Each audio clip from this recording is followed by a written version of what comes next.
Yeah, let's go. Let's do this. Let's do this episode.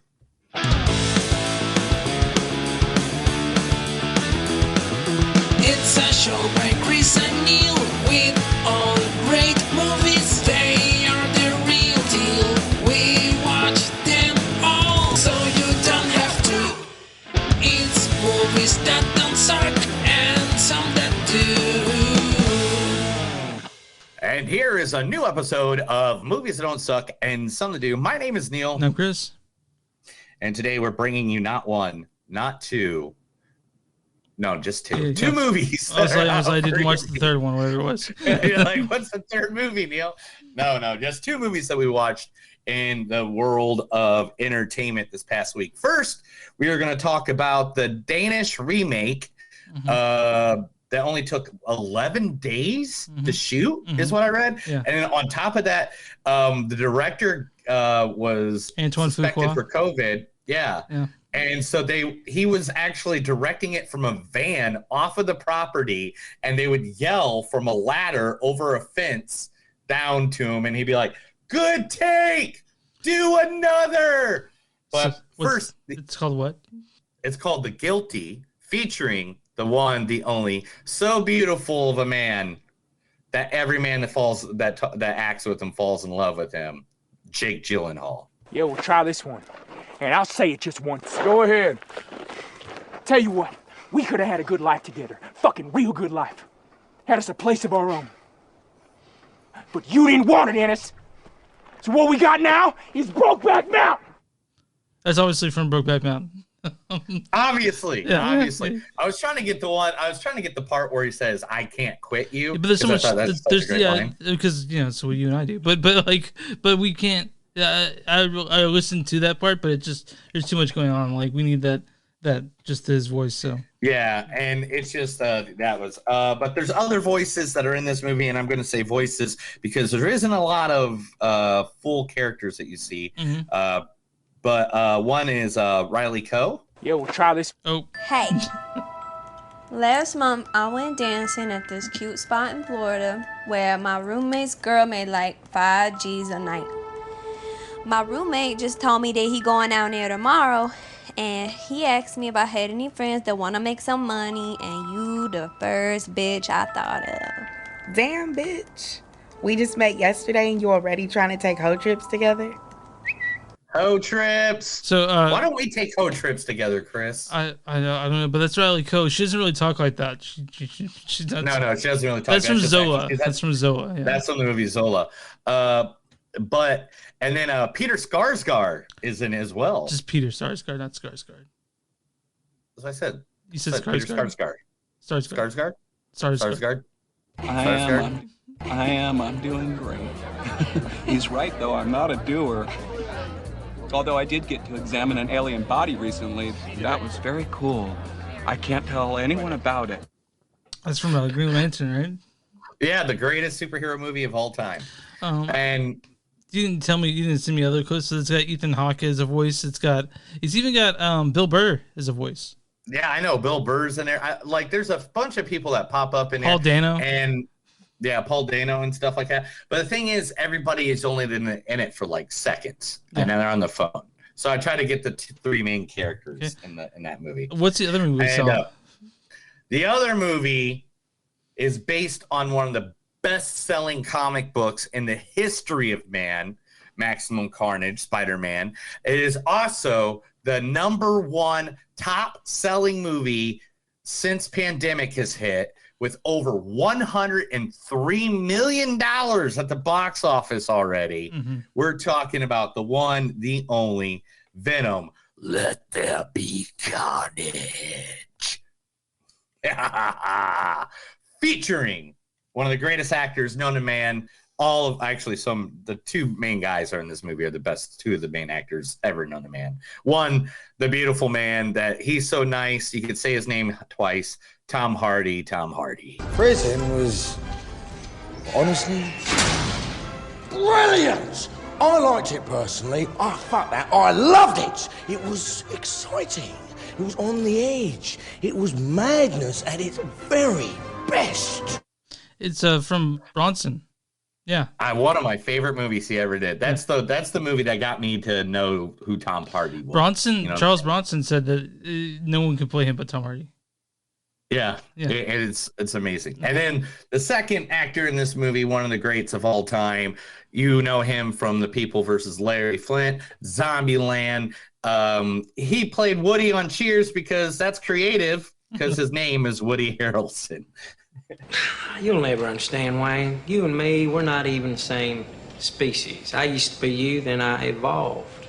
From where you're standing, you're a man. From where I'm standing, you're an ape. You're not even an ape, you're a media person. Media is like the weather, only it's man-made weather. Murder, it's pure. It's from Natural Born Killers. Yeah, I was going to try to go all the way to the point where he says, because I'm a natural born killer, but it was just like, it was a minute long. And I was just like, man, but that's one of my favorite speeches he ever did in the movie. That in the court scene in People versus Larry Flint is two of my favorite. Woody Harrelson, of course. Then we got Michelle Williams. You fucking asshole. I'm a fucking asshole? You're a fucking asshole. You can call me stupid? I'm so out of love with you. I've got nothing left for you. Nothing. Nothing.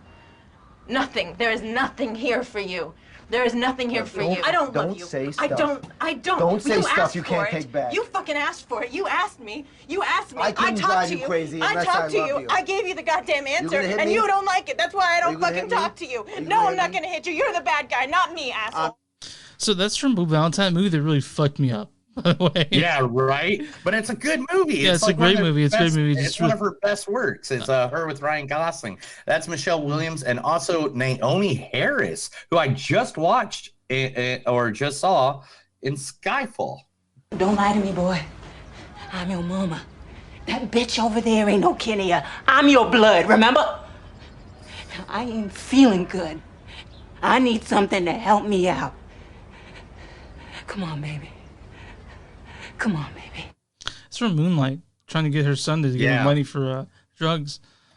Yeah, which was a really good movie. Oh, great movie. It was a really good movie. I remember watching it. The movie Venom, There Be Carnage, the two movies. Chris, tell everybody where we're going to be at all day long. Visit us online, moviesdon'tsuck.net. We're on Facebook at facebook.com/movies don't suck podcast. We're on Twitter at MGS Podcast. We're on Twitter at MGS Podcast. We have Patreon, patreon.com/movies don't suck, which, you know, if you guys want to get some money. Also, if you guys want merch with our faces and shit on it, bonfire.com, search Movies Don't Suck and Something to Do. You'll find all kinds of shit, including stuff that Neil's just put up there because he likes to do stuff. And then we're on Twitch. If you're watching the YouTube, go subscribe. If you're watching us on Facebook, at that page. And we're on all stream platforms. Yeah, so make sure to take a listen to us everywhere or you'll die. That's right. Pretty much. It's pretty. Yeah, right? Yeah. Right. Who we talking about?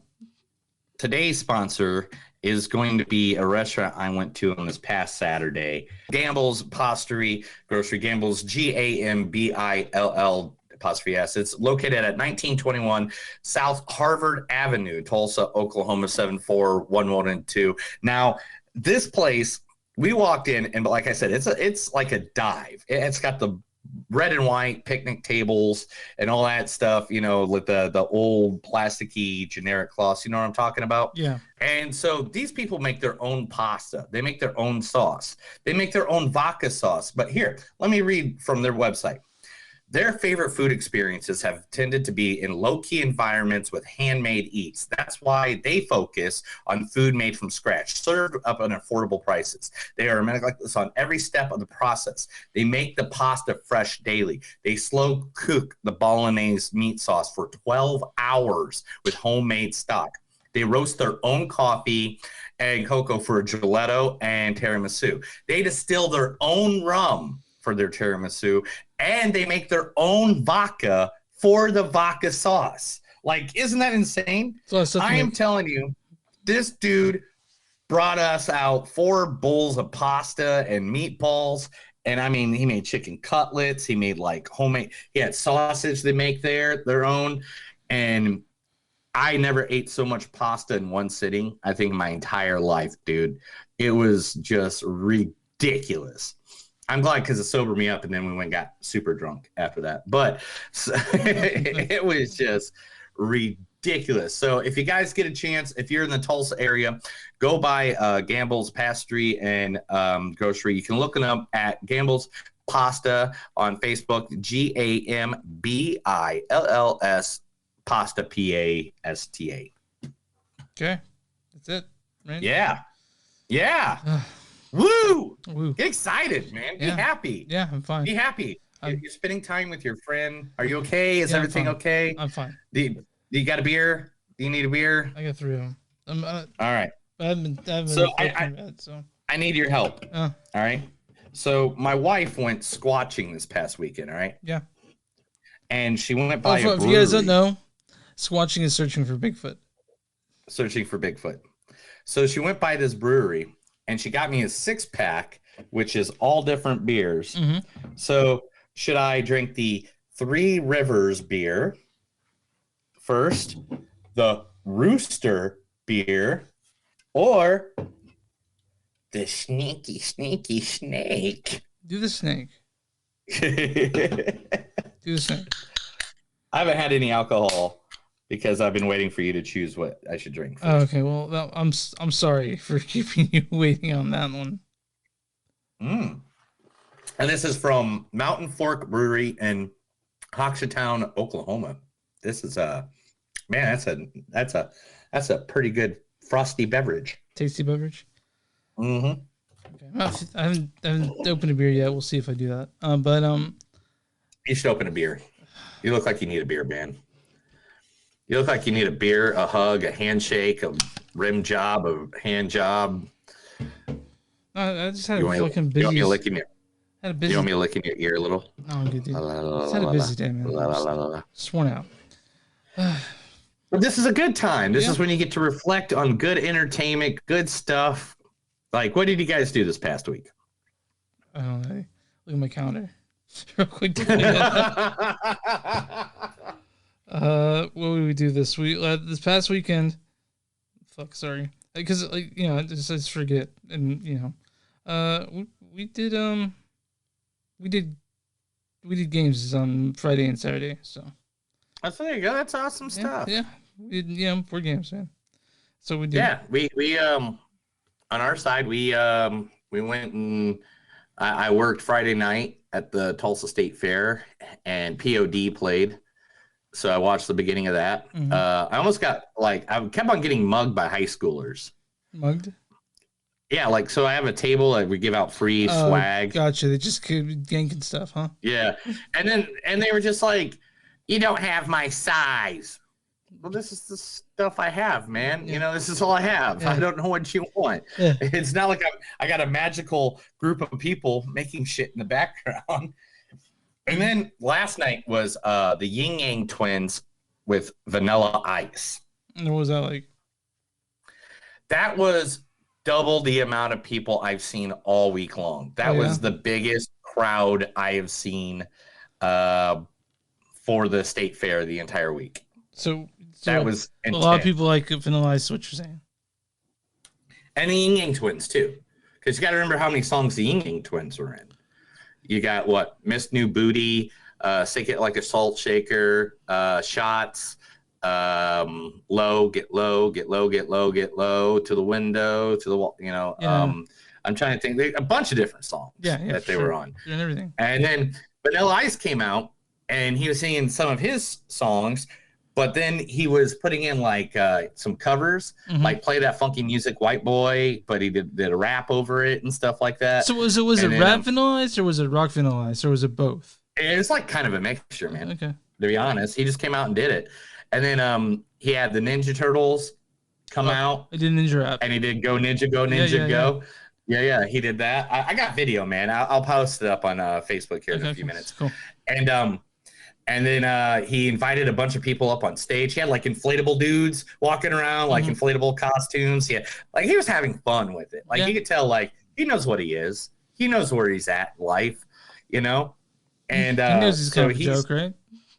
Yeah. He gets it. Yeah. And he just has fun with it. He goes, we're just here to have fun. You come to a Vanilla Ice show to have fun because, come on, I'm fun. And he invited people on stage, and like right at the time when he goes into Ice Ice Baby, and like it was just great, man. It was great.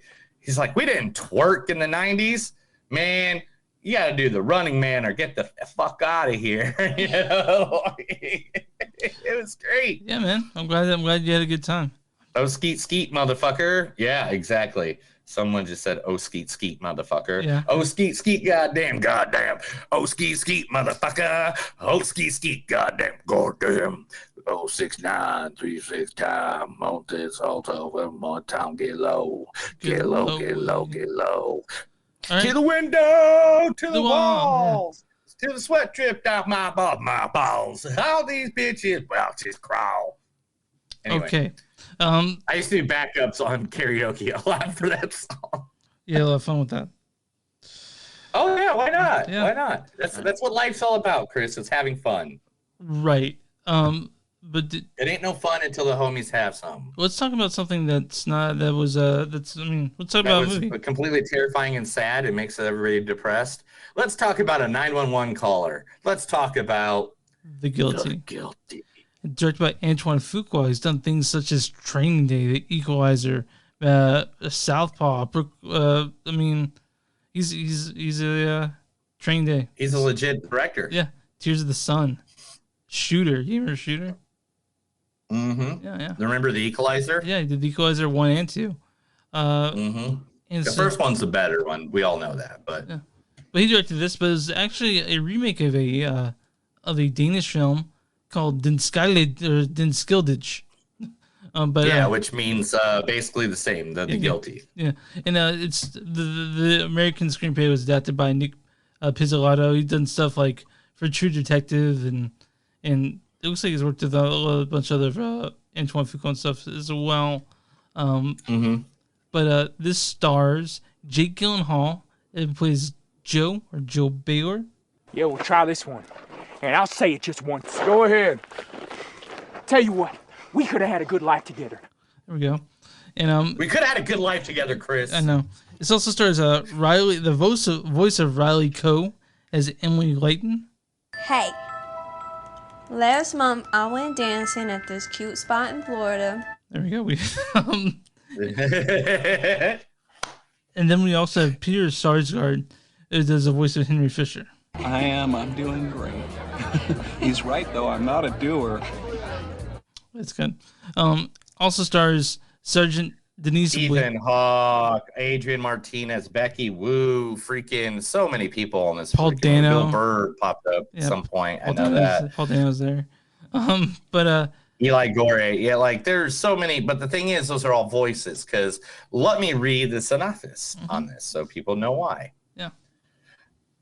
The film takes place over the course of a single morning in a 911 dispatch call center. Call operator Joe Baylor tries to save a caller in grave danger, but soon he discovers that nothing as it seems, and facing the truth is only way out.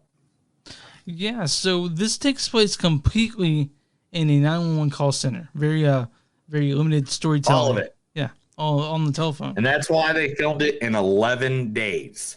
You know, it reminds me a little bit of Locke, with Tom Hardy, where he's on the phone the whole time. Like that's what I got from this. I mean, this could easily get happened on a stage in a. What was that other one? Didn't Jamie Foxx have one too? What are you talking about? Where he's on the phone the whole time? I guarantee you it's not as good as Locke. I can tell you that. What's that? No. Wasn't there one called Phone Booth? Yeah, but that's what's outside with Colin Farrell, right? That was not completely a phone booth, was it? Yeah, that's true. He was just in the phone booth the entire movie. Mm-hmm. And so, yeah. So this is takes place entirely on the phone, and you sort of does a really cool thing where they're sort of revealing Joe's character throughout the whole thing. Yeah, it's this movie, because of its dialogue, moves further, and it gives you clips, like little glimpses of they're hinting. There's something. There's something coming. And then it gets kind of to the point where, like, God damn it, already fucking tell me what the fuck this dude did or this chick did or what's going on. Tell me. Stop beating around the freaking bush. And you know what? It's only 90 minutes, folks. This is only a 90-minute film. Yeah, you won't. This is only.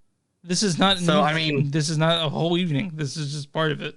No. This is like an hour and a half, and it's great subtext to talk about because of you have someone pulling the wool over someone's eyes. Mm-hmm.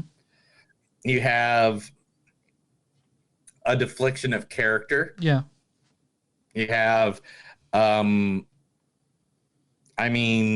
you feel anger at one point, and then all of a sudden now you have to be like, oh, shit. Mm-hmm. I'm angry at the wrong reasons the wrong reasons. Yeah. So basically, this is like teaching you that maybe you need to have your feelings in check on things until you know the whole story.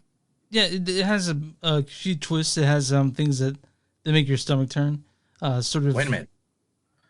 This has a twist? Yeah, it has a twist. So, like I was invested the whole time. At no point did I feel like I couldn't, like I was bored at all. This is a good movie. Oh wow! I didn't know Maggie Gyllenhaal is actually married to Peter Skarsgård. Skarsgård. That's what I said, Skarsgård. Okay.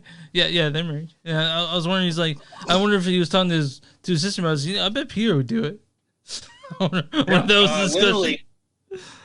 Yeah. I just watched Jake Gyllenhaal on The Tonight Show, which I think was last week or this week or something like that. I just watched it earlier today, and he literally said that we had people drop out because of the COVID-19 stuff. Yeah. And so he was literally making phone calls to his friends saying, hey, you'll do this. Will you come in and just, all you got to do is do the voice acting. Yeah. And so some of them actually did it over like Zoom, the voice work, which makes sense because let's be honest, how distorted does Zoom usually sound? And it probably sound perfect for distortion of a 911 caller. Yeah, that's true. So the pacing in this was just right. You sort of the revealing I thought was just right. I do wish it's gonna make you upset. Yeah, no matter what your belief is on anything in the entire world, this is gonna make you upset at some point. Well, but not upset that you watch it. It's just there's so much going on. There's so much things that you're worried. Like it's real. You know what I mean? It feels real. Yeah, it's a very, very because none of this is made up. None of it's blown out of proportion. You know what I'm saying? Even the back environment drop of the LA fires or California fires. I really found that interesting. I really found that as an interesting backdrop too. Like I'm glad that was brought up. It really put this. It really gave the feel of the movie. Like it was more intense because he's trying to help someone, but he can't send the correct help because of the fires. Yeah, man, it's crazy. It's just intense. I mean, it was a pretty. To be honest, when you're going acting wise, I'm gonna say very Nightcrawler. Yeah, I guess so. Jake's different. Or Jake Gyllenhaal. I mean, he's different, but I mean, like you mean like in ability because his acting in this ability of his acting is incredible. He's an incredible actor. There's no doubt. Yeah, I mean. If you're gonna make a remake of a Danish film that won a bunch of awards, might as well do it with an actor like Jake Gyllenhaal. Yeah, you got to, because he's amazing. Because who else? But the thing is, it wasn't like the director went out and looked for Jake Gyllenhaal. The thing is, it went the opposite way. Jake Gyllenhaal saw that they were trying to adapt this in American, and he grabbed it and called Antoine up to say, hey. Antoine, hey, do you want to come direct this movie? And what I did, yeah. I mean, we got this movie. It's on that thing with where if you watch it with your opposite sex or same sex partner, that you get laid every time. So what's it called? Netflix and chill. That's it. I'm wondering if there are some people out there. I mean, a lot of people. I haven't seen the original. And I do want to see it, but it makes me wonder if I saw the original, would I still think this one was needed to be made? You know what I mean? Right. A lot of people talking shit on it because it's a foreign film, and they remade in English, for a Western audience that knows English. So I don't know. I haven't seen the original. I plan on going back and watching it. I wonder how different it is. But I'm down for it. I want to find it. yeah. So it's on Hulu, by the way. If you want to see it, it's on there. So yeah, if you guys don't like subtitles, go see this. Or if you want to do what we do, we're gonna compare the two, which I feel like we should have done before we did the podcast. I feel like we should watch them both before we did the podcast, but too late. Because we're on the mics right now. But nothing we can do. No, nothing we can do. You got some clips on this, or your quotes on this? Of course, there's a couple. I mean, there's not many, to be honest. It was a conversation between, and I didn't want to give too much away. Yeah. I got a wife, an angry woman. She's physically strong. She don't know. I'm just on business. You know what I do when I'm lonely? I watch TV. Yeah. I think that's what we do. Yeah. We all do that. Mm-hmm. You do that? I do that. I do that. Listen, I'm up my ass in calls. You do your job and I'll do mine. I've been an asshole, not just today, but all time. No, this is more boring than taking a shit. Not if you're constipated. What the fuck's wrong with you? You're not a victim. You should be fucking executed. You fucking shit magnet. He kept crying because he had snakes in his stomach. Nobody helps. Doctors, officers, lawyers, just no one ever helps. And broken people save broken people. I love that line. Right, that was my favorite line. You just score first in this one. What'd you score in this?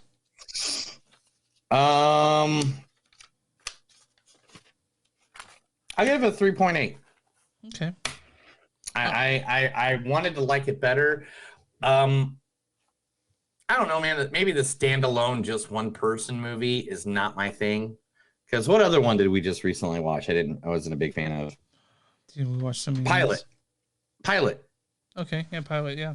The Pilot. I don't know what the name of it was, but it was Jordan. Was the name of the number of the flight, like 4500 or something like that? Flight 55 or something like that, or something like flight. Yeah.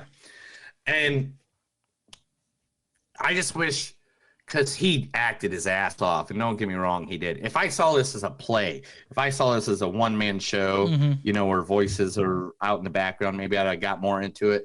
But I was just having issues being in it. But Jake Gyllenhaal's acting in this was fucking phenomenal. And the dialogue moved the movie across very well. 100%. I wanted a little bit more, I guess, from a major movie. Okay. That's just me. You gave it a 3.8 still? That's still a pretty good score. Mm-hmm. Yeah. Okay, well, mine's like a 3.7, 3.8. It's not bad.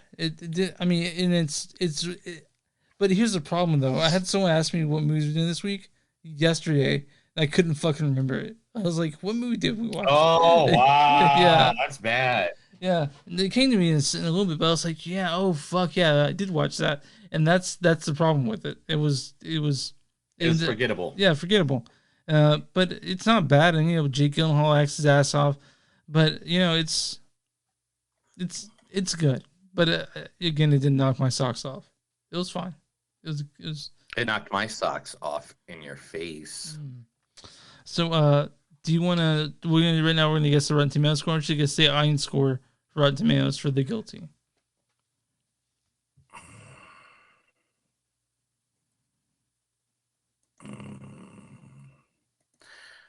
$71. 47. Oh wow! I should have gone. I was gonna go low, and I didn't. I was trying to be. I was trying to be nice. Okay, so now the Big Bang Critics score. Man, 62. 69. Yeah. Oh, wow. That's close enough. Gross consensus is The Guilty is another Americanized remake overshadowed by the original, but its premise is still sturdy enough to support a tense, well-acted thriller. So why do you think the critics went higher than the audience in this one? You had to guess. Because it's artsy. Is it artsy, though? Do you think that the... I mean, there's one man in a room by himself. Well, I mean, there's people in the room, but... But you think because it was such limited storytelling that the audience wasn't keen on that they had to pay attention, they couldn't look at their phone while they're watching this movie? Do you think that's something to do with it? I don't know, man. Okay. Maybe. I don't know. Maybe in a theater this could have pulled more. You know what I'm saying? Well, I don't know, man. But it reminded me a lot. Especially what all came out this past weekend. You know, it's kind of hard to go against that stuff. And you mean for studios to do it, I'm not talking, but you know, audiences, I guess. So that's a guilty. Yeah. This is the movies that don't suck and some of them new. So I'm going to read news stories. Chris is going to get excited, maybe strip naked and rub himself down in oil. Yeah, that sounds about right. All right. Here's the biggest news story. Let's just get this done and over with. Okay. TV and film stage workers union overwhelmingly authorizes historic strike. Okay, what's this? The TV and Film Stage Workers Union and International Alliance of Theatrical Stage Employees, also known as IATSE, authorizes historical strike with over 98% approval. Basically, a new bargaining is 98.6 yes votes. There's representing over 150,000 people across the entertainment industry. These workers are commonly referred to the below-the-line workers. It includes everybody from electricians to costumiers to makeup artists to FX to script supervisors and beyond. Negotiations have been under the way, who are responsible for negotiating all industry-wide guild and stuff. Now, you're gonna ask the one question, and I'm looking. Excessively unsafe and harmful working hours, unlivable wages for the lowest paid crafts, constant failure to provide reasonable rest during meal breaks, between work days, and on weekends. Workers on certain new media streaming projects get paid less, and even on production with budgets that rival or exceed those of traditional released blockbusters. Okay, so that's what they're fighting for. That's what the strike's on. So yep. I guess filmmakers go ahead and get those ununionized workers if you want to get your shit made, or give the people that aren't union the shit that they need. You know, yeah, that's how I feel. I don't know, man. I just don't know. I mean, because if they go on strike, dude, no movies. Right. You know. That's just the bottom line. I want to see movies. Nothing comes out, bro. I want to see movies. Mm-hmm. Talking about movies I want to see, I sent you this trailer earlier today. The trailer was released today for the new Resident Evil reboot. What did you think, Chris? I didn't watch it yet. There's a reason I send you these things. I know, man, but I've been working most of the day. I don't care. You had to take a poop at some time. I did watch the other thing you sent me, the John Cena thing, the funny little thing. I think okay, well that's not even that. That was just for fun. Okay. The first one was actually all right. So Resident Evil: Welcome to Raccoon City trailer was dropped today, and wow, man, wow. Talking about looking like the actual video game this time. Oh, the thing that people asked for the first time, and then we got a movie that had nothing to do with Milla Jovovich, because Milla Jovovich is an awesome action actress that's been in tons of awesome acting movies. Milla Jovovich's fine, but the problem is she works with Paul W.S. Anderson, not Paul Thomas Anderson, Paul W.S. Anderson, and all the movies he makes are kind of flame piles of dog shit, but. A lot of people really like those Resident Evil movies. I'm not one of them, but I have hopes that they will make one that is true to the game. My god, it is so true. It's so true, dude. You need to watch it. Okay. Like literally, they're going around, they're investigating. There's a part where they're opening up like boxes and they find like the shotgun. They find bullets. You know, like it reminded me of the video game. So here's the thing, like I'm also. A lot of people let them doesn't follow the comic book or something like that, and most of the time they're the concerns are valid, but a lot of times you're like, okay, the writer or director took specific liberties, but they still have the skeleton of what needs to be there. The Resident Evil movies had fucking almost nothing to do with the games at all. Yeah, nothing. Yeah, so let's see some. I want to see some zombies, dude. I want to see some zombies. I want to see, I want to see the shit we saw in the game. They got it. I think they got the idea. They got the idea down right. Okay, all right. Talking about things that people were really pissed over. Scarlett Johansson got her money. She got her money. How much did they disclose? How much? $40 million on top of the $20 million that she was already paid. That's a pretty good payday, man. Plus, that's a pretty good payday. Plus, she's already souping up the movie of the Terror of Tower. The Tower movie 2? that she's filming. Yeah, that she's about to start filming with them. Wait, is it? Oh, that's a Disney ride, isn't it? Yeah. Are they gonna make every fucking ride a movie now? Yes, I told you this already. They have 20. They got 20 ideas. So, I bet Space Mountain has something coming up. I bet there's a Space Mountain movie coming out. I'm sure. Why not? Tomorrowland has already been out. Pirates of the Caribbean, Jungle Cruise, Haunted Mansion's getting the remake, which will be out soon. What was the other ones? I know there's other ones. Isn't there Aria Haunted Mansion? Isn't there one that's that was animated? Yeah, but it sucked. Yeah, but it sucked. So they're like, hey, where can we do that? So yeah, she got her money. Stephen King's Salem's Lot movie cast adds a Quiet Place actor, the little boy in the original Quiet Place that had the little loud shuttle that then got eaten by the big monster. Remember him? Yeah. Okay. He's now going to be the little boy in Salem's Lot. I really like the book. I remember also. I mean, I'm pretty. Cade Woodward, by the way, is his name. Do you remember? Okay, so Stephen King, he has this thing, or at least TV has this thing where they do Stephen King movies are always a little bit cheesy, a little bit kind of. Oh yeah. Yeah. And so, we saw Pet Sematary from what year and a half ago, right? 2 years ago. Sometime. Yeah. And we thought it was okay, right? But but I don't know. I will keep my opinions about it till I see more development on Salem's Lot. Hey man, some movies just need to be remade. But I do think that they do remake Salem's Lot. I think that the time period is important. I think if they remake it, it should take place in the time period the book takes place in. That's just my thoughts on it, though. Let's talk about movies that will probably never be remade, and that is called cult classics. Yeah. Well, dude. Do you like cult classic movies? Of course I do. All right. Well, guess what? They're getting their own streaming service. It's called Kino Cult. Now, this service will start as of, I think it's October 19th, if I remember reading it earlier. Okay. A little over a week away, yeah. So what it is going to do, let me make sure. I'm trying to find the... Do they have a roster of movies already on there? Oh, dude, give me a second. Okay. I read some of them earlier. I'm just trying to find the right timeline. Okay.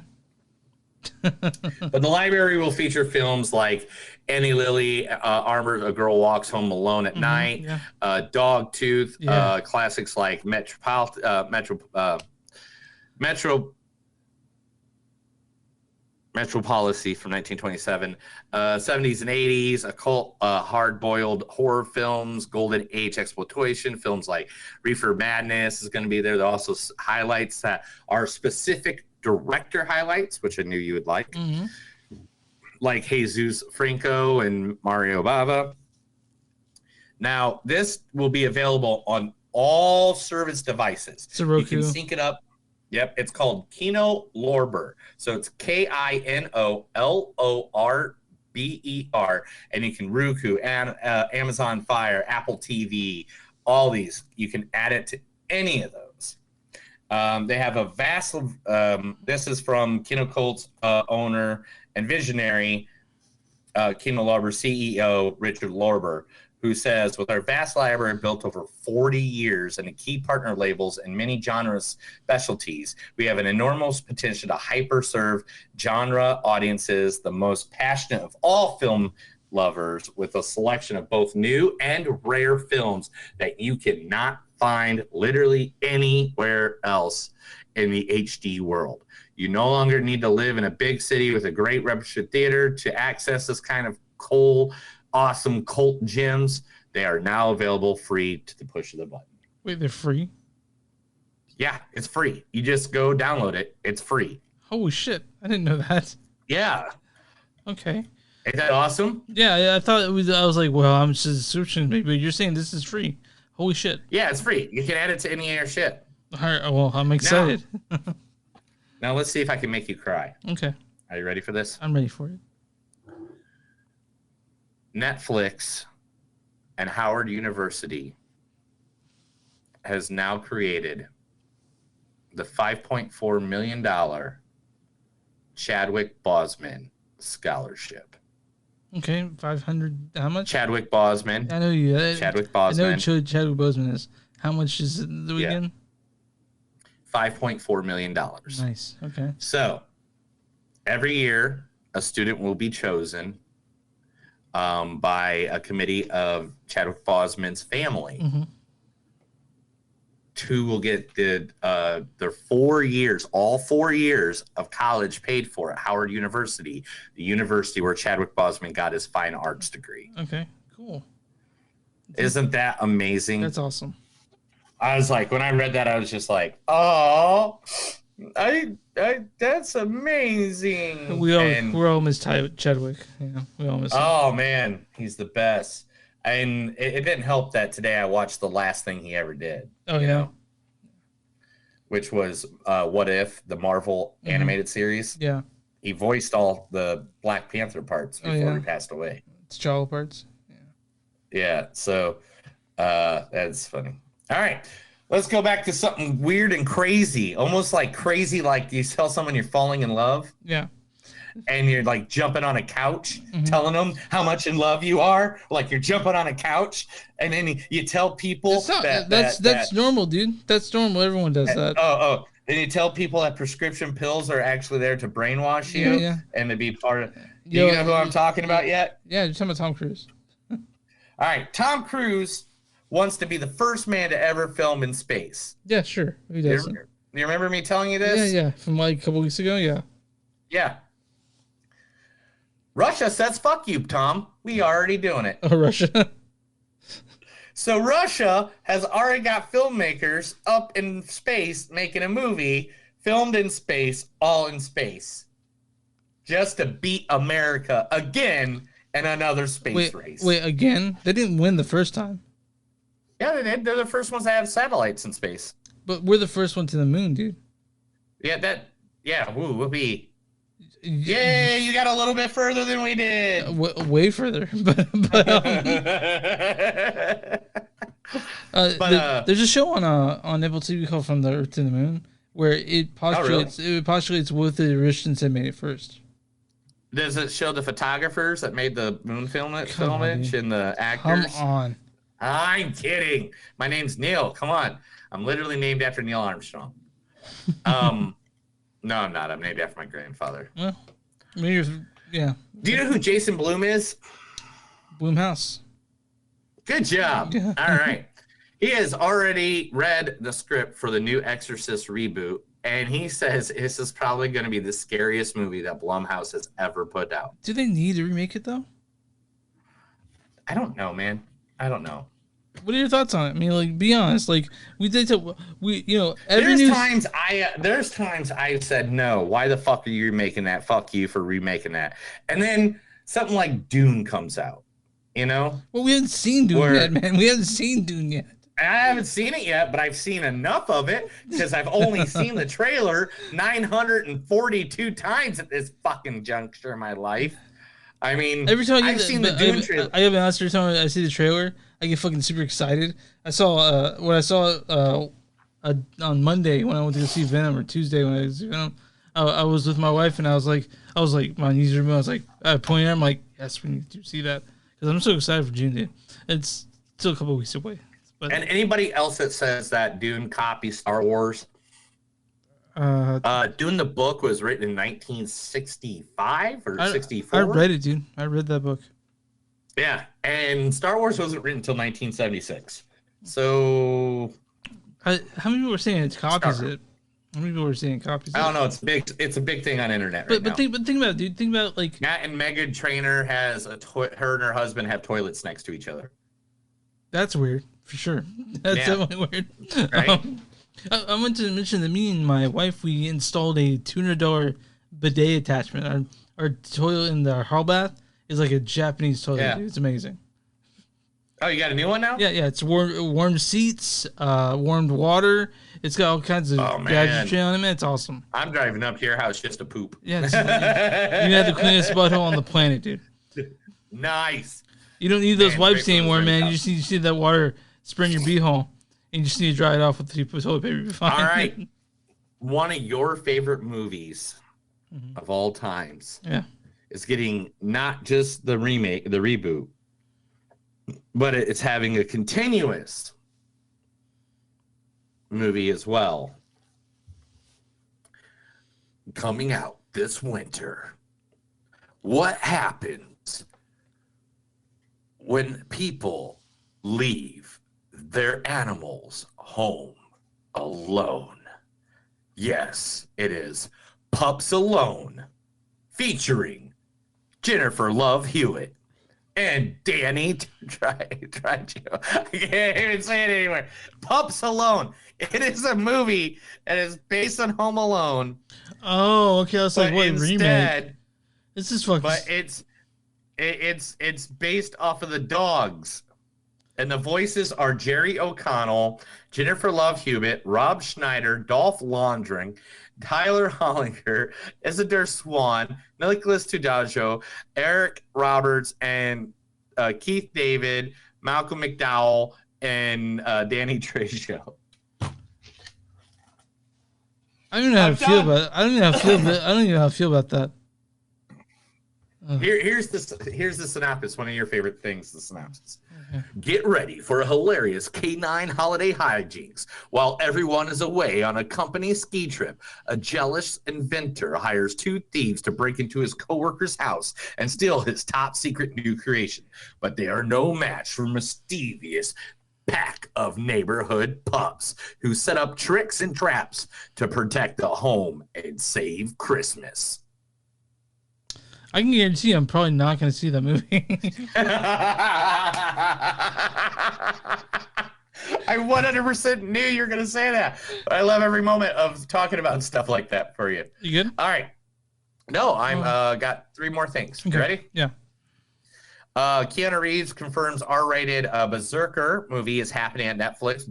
The writer of the Batman, Berserker, if you don't know, is a comic book that's basically the characters. It's an R-rated extravaganza based on kind of John Wick, kind of Keanu Reeves character. Like if you saw the picture of this fucking comic book, you'd be like, that's Keanu Reeves.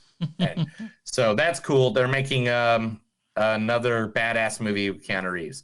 James Gunn is developing a secret DC project. What do you hope it is? And that's it. I don't know. But he said after Guardians of the Galaxy 3 has another PJ after he's doing more Peacemaker stuff. Yeah, you saw him. They're doing a TV series on HBO Max, right? You know what it should be? It should be King Shark Shark. It should be King Shark Shark. It should be King Shark Shark. All right. I'm just kidding. All right, nope. Two more. Okay. 2 more. Are you ready for this one? I'm ready. Keira Knightley is coming back into the acting role. She is going to star in a Ridley Scott-produced movie based on the case of the Boston Strangler. The Strangler? The Boston Strangler. Okay. Yeah. Okay. And last but not least, returning this Halloween season, one of the greatest hosts for everything horror movies in the entire world. You know her as the hostess with the mostest, with the chests that just are bigger than bigger every time you see them. Elvira's like 70, right? Yes, but she doesn't look it. Dr. Elvira is to prescribe horror movies all month long on Netflix. Now, what it is, it's called Netflix and Chills. And every Sunday, she is going to host another movie, or another movie be released with Elvira, Mistress of the Dark, all month long. And she'll be, introducing the movies. So is this, just like she did. Has it started yet? It says on Netflix, right? No. First Sunday of the month. So that will be this Sunday coming up. Okay. I thought the first Sunday was... Oh, you're probably right. Yeah, you're right. The first Sunday was the 3rd. Maybe she did. Maybe she did. Okay. Right. How old is this article? Let's look at that first. Okay, so it must have started this past week, and I'm sorry. So search Netflix and she'll show you a horror film. I'm actually it's called Netflix and Chills Meet Dr. Elvira. I'm excited. And it looks awesome. I love Elvira. She can be 105, and I'm gonna love everything about her because she's awesome. And that's the news. Let's go to the last movie because this is gonna take up a lot of time, and I didn't realize it. That is the movie that was Suck and Subdue. My name's Neil, and I read stuff to Chris so he can be happy in the morning and think dirty thoughts when he lays down in bed. Yeah, he's right. So what's that second movie Are you ready? About? No, I guess so. We're talking about Venom. Let there be carnage. Directed by Andy Serkis. Yeah. Yes. Which is interesting because he's mostly an actor.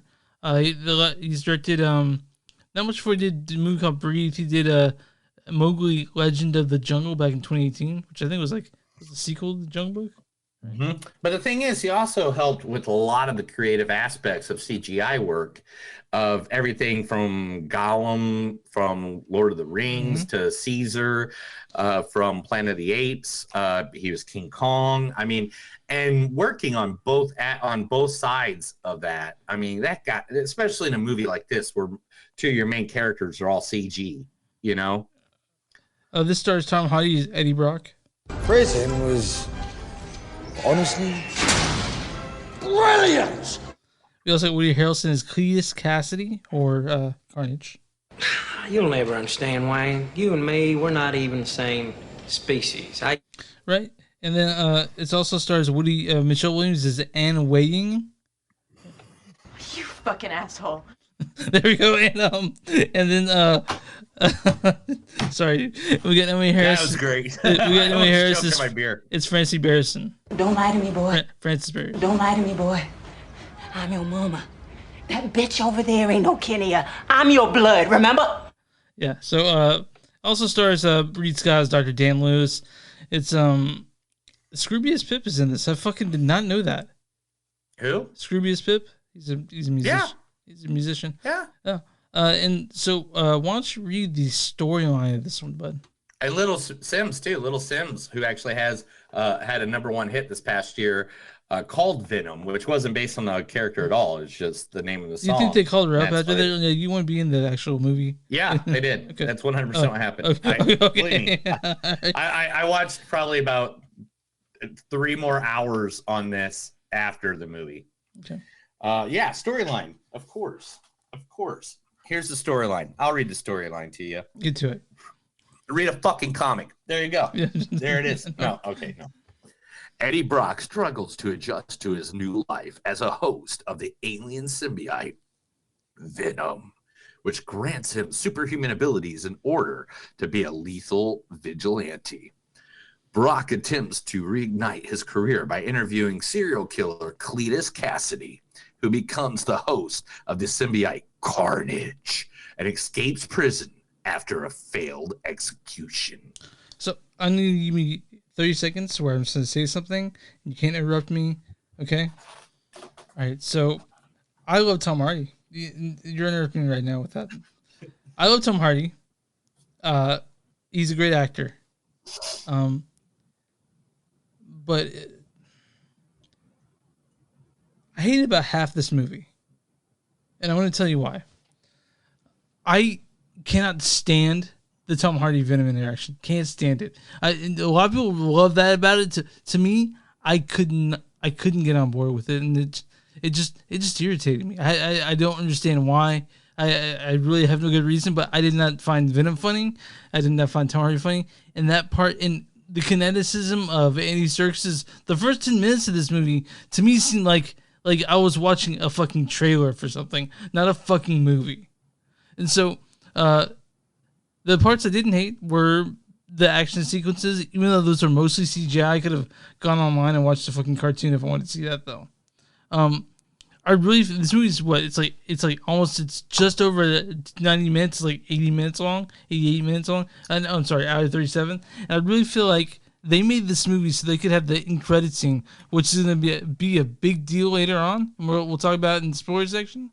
But I don't think they gave Carnage justice, and I don't think. But again, if you like the first one, you're gonna love this movie. I wasn't the biggest fan of the first one, and I'm not gonna give this like a STD, but to me, this wasn't. I didn't like half this movie, so that's okay. Now you can gush about it all you want.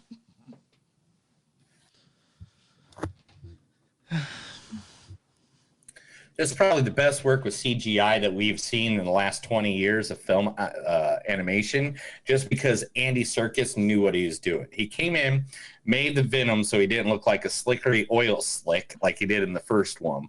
Added more emotion to the face, more drama to the face. There, in certain points to me, I feel like the Eddie Brock Venom storyline was very much revamped because of Tom Eddie and Andy Serkis, who came in there and they both know how to live with dual personalities, since they've both won awards for their dual personality roles in other films, aka Legends, aka Gollum from Lord of the Rings. Now, I can understand if you never read a Venom comic book in your entire life, especially the Lethal Protector series that the Venom movies are based off of, which that's what it is. It's not Venom from Spider-Man after the Secret War where that origins came from. It is based off of the Lethal Protector series, which is Venom in San Francisco, which they make dabs at, if you hear of other heroes that are in San Francisco. Oh, you can only do that if you're an ant, was one line, if I remember correctly. Gotcha. And they're in San Francisco, where Ant-Man is. Yeah. Did you catch that one? Did you? No. Did you? Did you put all that? Did you put 2 and 2 together there? No. But this is what I'm going to say to your retrospect of what you said. I believe that notion on everything in the entire comic book world, in the comic book movie world. They never really do 100% justice. And so when I go into a comic book movie, especially one based off of a really well-known comic book franchise or a comic book line, especially one like Maximum Carnage, where they literally... Do you know why they wrote the comic book Maximum Carnage? Tell me. Educate me. So they can make a Super Nintendo game. I did play that game, I think. Yeah. The ending scene of the Maximum Carnage game is the ending scene of this movie. Okay. Yeah. Right? Yeah. So, like, I think in this movie, Andy's the CGI looked great. I agree. The CGI looked great, but that's all it was, though. But well, it has to be. How are you going to make Venom real? I got you, but how are you going to make a body, a suit that moves constantly real without CGI? I know. Go back and watch Spawn and tell me how much better this looks. Okay, okay. I mean, just, like I said, I like the action sequences; those were interesting. Yeah. But I will have to agree with you. There are certain parts of this movie that I was like, oh, they could have done that a little bit better. Now, there's additives to this movie that I can't really talk about, but we basically will talk about it. There'll be yeah, we'll talk about it here in a minute. Yeah, it's basically, I'm going to say, to the Carnage character, there's additives that they added that I understand why they made those decisions, because of the way things were introduced in the comic books was something over time. And here they're like, hey, we got to do this in less than 2 hours. This is the story we're going to go with on that. And there are parts of it that are very true form to the comics. There are parts to it that are true form to the video game. And I really thought this was uneven in pacing. The pacing was fucked up in this movie. The editing was fucked up, I thought. And that I could agree with. That the pacing was a little off, but to be honest, the interaction between Tom Hardy and Woody Harrelson alone just made me want to cream my jeans every time I saw it. The big fight scene between Venom and Carnage at the end, I was in love with that part. You'll have to explain to me something more on the next segment because there's something I didn't quite get. They left something open-ended. You'll help me with that, right? That's understandable. Believe me, I got you know how many pages I write on Easter eggs on this stuff. Mm-hmm. But 100%, was it the best? No. Is it probably one of the best comic book movies that Sony has ever made? I'd probably say at least in the top 4. And this is my answer to this too. I guess this is the best way to say this without, I know we're being very mysterious. And the thing is, I don't want to spoil it too much, even though in the spoiler section, we're going to get really into it here in a few minutes. But this was Spider-Man 2. It was. Yeah. And I don't mean it like this is exactly Spider-Man 2. But in Spider-Man 2, you have Peter Parker, who doesn't want to be Spider-Man anymore. People are getting hurt because of him being Spider-Man. That makes him not want to be Spider-Man anymore. Take that, reverse it, make that Venom. Yeah. Okay. And that's literally what this film was. But the thing is, in Spider-Man, when he threw the suit in the trash can, it doesn't go somewhere and it connect to someone else and become another superhero. Right. You know, like he throws the suit in the thing, that doesn't mean nothing. He just threw away some clothes. He's still the superhero. Yeah. Eddie Brock is not a superhero without Venom. I want to mention that the Joel Edgerton, I thought he was in this. I thought he was Detective Morgan the whole time. Some other guy, not Joel Edgerton. Yeah. There's been like 2 or 3 movies in the last couple months where my brain has thought it was completely someone else, like then who the person was that it was. But all right, let's read some quotes. We'll give our points on this, and then we'll go into the spoiler section of this, where I will answer all the questions that you have, and give you some more information. Maybe I'll give you more of an instinct. Maybe you'll like it a little bit better. Maybe. I'm just saying. Maybe. Maybe.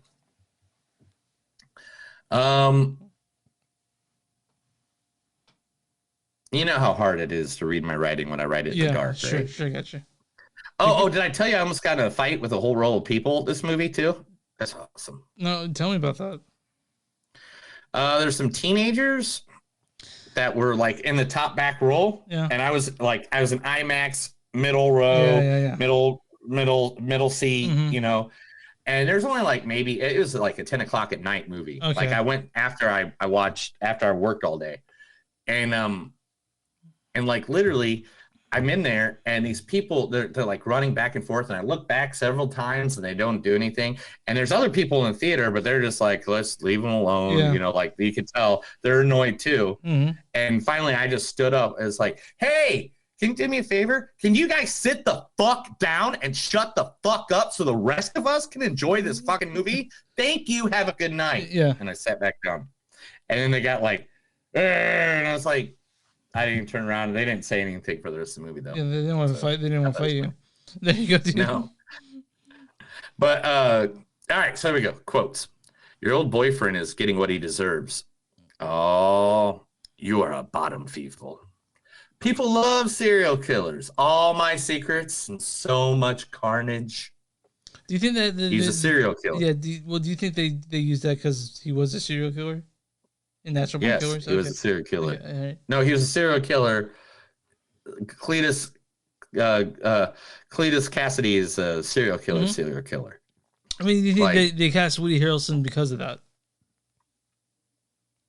No, I don't know, but Okay. you know, All right. I didn't think about that. Okay. But that's a smart idea.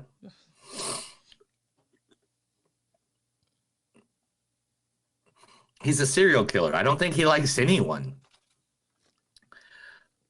One more head goes missing, and we will be locked up in Area 51, buddy.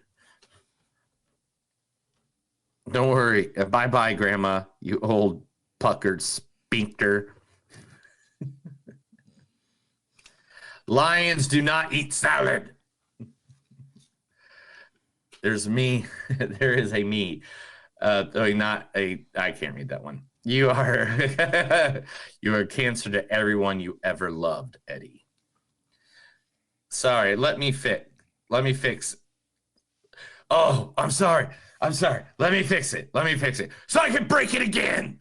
I love that line. That's good. Look at all these weirdos. Who said romance is dead? You know what secrets want? They want out. That's why they're so hard to keep. I can't read that one either. I was in a dark theater and I was angry at people. Okay. You never asked why. That's just bad journalism, Eddie. Is that it? Together, get more. Together we are the lethal protector.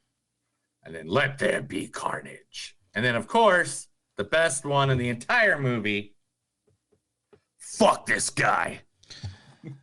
All right, so my score, because you went first last time, my score on this is like a 3.1, 3 point. It's like Oh wow, you sad. Yeah, You I didn't like it that much. I didn't like the first one that much either. So, what's your score on this? 3.9. Okay, I do want to mention. I do want to mention that when it comes to comparing this to any Marvel movie, this comparing it, like fucking not even close. Not even close. But comparing it to any Sony superhero movie. Okay. All right. Did Sony do X-Men? Nah. Did they do X-Men? Not really. Okay. All right. No. Like, I mean, the first two were good. I mean, did Logan they was do good. X-Men? Because Dark Phoenix was a piece of dog shit. Yeah. That was all. That was 20th Century Fox Sony. Okay. Yeah. Why don't you? We're on Rotten Tomatoes right now. Why don't you guess the audience score on this one? 78. 85. 85. With tons of action, fun, fight scenes, and plenty of comedy, Venom Let There Be Carnage gives fans everything they'll be looking for, plus a can't-miss post-credits surprise. That's what the audience says. And the post-credits thing is that's why you see this movie, honestly, in my opinion. Yeah. Okay. A critic score. What do the critics give it? -12. 60%. 60. Yeah. Sequel aimed squarely at fans of the original's odd couple chemistry, Venom Let There Be Carnage eagerly embraces the franchise's sillier side. Mm-hmm. Yep. I like it. You're a fan of this. You're a fan of the original, and I wasn't really. So, but if you guys are wanting not to hear spoilers, we're gonna say stop listening now. We'll give you a score. Stop listening now, because I'm gonna bust this thing open like a virgin on prom night. Next week we're talking about No Time to Die and Addams Family 2, right? No Time to Die and Addams Family 2, or the other one. What's the other one? Oh no, that's it. The Addams Family 2 and No Time to Die. And then we get definitely No Time to Die. I can't wait to talk some James Bond. The week after that will be Dune and The French Dispatch. I'm so happy to come out. Oh my gosh, dude, I can't wait. So much good movies coming out. So if you don't want a spoiler on anything Venom, please hang up right now. It's fine. We love you. Have a good time. We're gonna start talking spoilers in 5, 4, 3, 2, 1. Fucking Spider-Man! About fucking time! You were waiting for that the whole time. You were waiting for these two movies, right? Oh my god! So he's gonna be like I didn't see any spoilers on this. I really 100% try to go spoiler free into this. So they're gonna be in the next one, right? They're gonna be in the next movie, or they got to be, right? Oh, he's already in the new movie. Yeah, he's in No Way Home. Yeah. Venom's in No Way Home. Tom Hardy's in No Way. Yeah, it's gotta happen. Yeah. That's as much as I know. I don't know what it's about or where he's at. I mean, but seriously, holy shit. What? The end of the night came in for the night. Venom is now at $129 million. It's a lot of movie. It's a lot of money, man. They did good. Yeah, because Shang-Chi is not even Shang-Chi's at 200. Well, Shang-Chi's a better movie. I don't think you disagree with me on that. Huh? Shang-Chi's a better movie than this. I'll say it again. You froze up for a second. I was saying Shang-Chi's a better movie than this. But anyway, so all right. So what is your question? I want to hear your question before I jump into my 942. When Francis, quote unquote, killed the detective, his eyes glue. They went blue. What does that mean? Toxin. Is he gonna be is he gonna show up later or? Toxin. So okay, that's the name of his character. Toxin. It's the name of a character symbiote that goes against Venom and Carnage at one point, where Carnage and Venom teams up to go kill him. Which I'm guessing Carnage is not coming back because they did the thing like at the end of the symbiote because for a while they went crazy with the symbiotes. There was I'm trying to remember all their names. I can't even remember all their names, but there was a time in the comic books that they just went insane with the symbiotes. Like, give me 2 seconds and I'll find all their names. I'm waiting for it to load up. But let's see. There is I can't remember all of them, but the thing I understand why they did it, but it was kind of a little weird was the backstory of Cassidy. Okay. Like with him and Shrek. Okay. Or Shriek. I'm sorry, Shriek. I was like, what? Yeah, Shriek. I'm sorry. Shriek was like a patient at the mental hospital or in Maximum Carnage comic book, and they go to lethal induce Cassie like they do in this movie, right? Uh-huh. And that's when it just re-releases Carnage. Like Carnage has already been released before. Yeah. And he just murders the entire hospital. He literally slaughters patients and guards. Yeah. The entire hospital, floor by floor. And then he finds her, and she's just like sitting there in a what are those jackets called? Straight jacket. Yeah, in a padded room, and they're like, and she has like a diamond scar over her eye, that's why they did that thing with her eye, and she's like, hey, what are you doing out there? That sounds fun.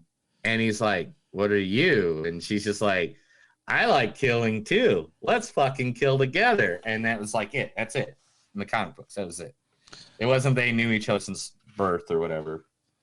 Yeah. So that part I didn't really like. So, did you, I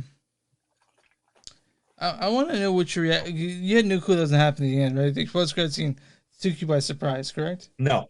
Oh. No, and let's just be honest. We all know what that was caused by, right? Yeah, but you know it happened in this movie that they tied together. No.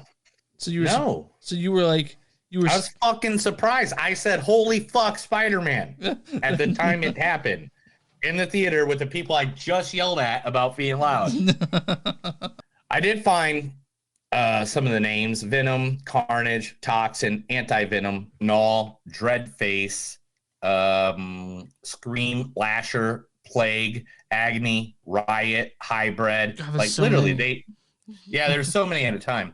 And the top 3, or the top 4 I should say, is Venom, Carnage, Toxin, and Anti-Venom. And Yeah, and Toxin is a piece of carnage that gets into Detective Mulligan, which it even says right there. Let's see, what else do they have in there? Ravencroft, where they had Shriek in the in that area. Yeah. That is basically like Marvel's Arkham Asylum. Because when they said they were taking her somewhere, I'm like, they taking her to Professor X's like school. Yeah, right. No. So that Ravencroft is like, even it had its own comic book series at one point, dude. Just like Arkham Asylum has. Yeah. So that is a very known thing in the Marvel universe. There's a comic book called Carnage Unleashed, which he kidnaps the doctor the same way, or he kills the doctor the same way he kills in that. If you notice, everybody was reading the Daily Bugle. Yeah. And it is the same Daily Bugle symbol from the Sam Raimi Spider-Mans. So I know there's a multiverse happening in the next Spider-Man movie. Everyone knows that. Is it? Yeah. Do you think Venom's from a different type of multiverse? Or do you think he's in the same one that the Peter Parker's in, the one that we know? I don't fucking know, because you can't. Even though they're all reading from Sam Raimi, that means Venom was also Topher Grace. Yeah. You know what I'm saying? Yeah. So like, I don't know. I don't know. I'm confused by it all, but I'm sure it'll all come together. Yeah. We already talked about Toxin and Detective Mulligan. They kept on saying Lethal Protector because the name of the comic that Venom had since 1994 on was Venom Lethal Protector. Okay. Was the name of the comic. That was the name of the comic book series. So that's why they kept on, I want to be the Lethal Protector. That's why they kept saying that. Yeah, gotcha.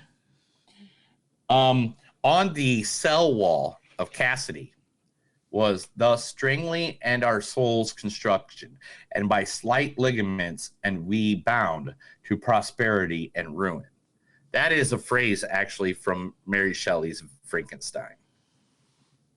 Okay. Cool. Isn't that cool? That's cool shit. Yeah.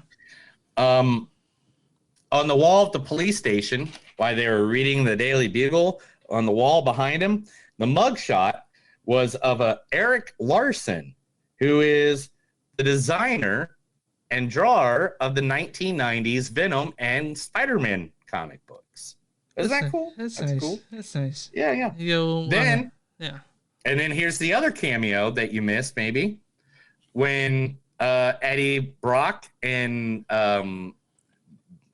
Venom, I guess, with him, walked into the bodega, and they're talking to Mrs. Lee. Venom really quick pushes back a magazine. Yeah. Remember that part? Yeah. Did you see who was on this magazine? Isn't it old boy Stanley? It was the boy Stanley. Yes. If you notice in the apartment, there was painkillers like literally everywhere. Yeah. There's because Eddie Brock is always in pain from Venom. Oh yeah, that's right. That would be painful for me too. And then I had to deal with that all the time. Yeah, it sucks. And then when he got the postcard, Venom asked, "Are you friends with an ant?"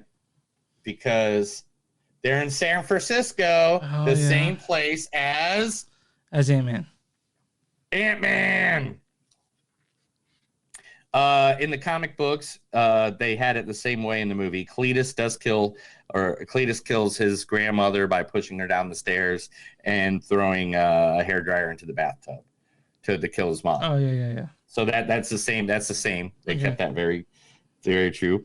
The difference between him biting him and got the blood on him, and that's how he become Carnage. That's not what happened in the original. In the comic books, Eddie Brock no longer had Venom, never had the symbiote anymore, and went to somebody else, and he was sharing a gel cell with Cletus, and then the Venom symbiote was like didn't like the host that he was in anymore, so he's like, I gotta go find Eddie, and basically goes across the city and finds Eddie, breaks him out, and there's parts of the symbiote left behind, which then. Yeah, well, but it's still the whole father relationship is still a thing. Okay. Venom's planet is not Ming Mong, like Eddie said. You know, you're from the planet Ming Mong or whatever. Yeah. It's actually called Clientor. Okay. Oh, this is an interesting fact about the movie. Tom Hardy went to the studio and recorded all the Venom dialogue first. Yeah, I heard about that. And then the whole movie, he had an earbud in to respond to it, right? So he could respond to it back and forth. That's pretty cool. Some Cletus at one point in the death scene says something wicked this way comes. That's a line from Macbeth. Yeah. Now let's see. This is a question I'm going to ask you. All right, because this is 1980s movie trivia time. Eddie Brock was wearing a Detroit Lions jacket and a Mumford Academy shirt the entire movie. What movie did he copy that from? I don't know. Yeah, I'm sorry. Here, I'll give you a hint. Dun dun dun dun dun dun dun dun dun dun dun dun dun dun dun dun dun dun. I know the tune, but what is it? Oh, tell me. That is the same exact outfit that Eddie Murphy wears in Beverly Hills Cop. That's right. Okay, gotcha. Yeah. Okay, cool. Like I said earlier, the rapper Little Slims, she has a hit named Venom, which was from a year ago, and that's why they got her for the movie. The church that they fought in at the end was like the last scene, the last level of Maximum Carnage, the video game. Eating Carnage at the end, like he does, like when he eats Carnage, not just Classity's head, but he actually eats. Mm-hmm. That was from the comics as well, at when they wanted to kill off Carnage for a while. Okay. Which they did. Yeah. Oh, the newspaper, when the guy was reading it and about Cletus, one of the pages he turns says Avengers lost to Nightmare.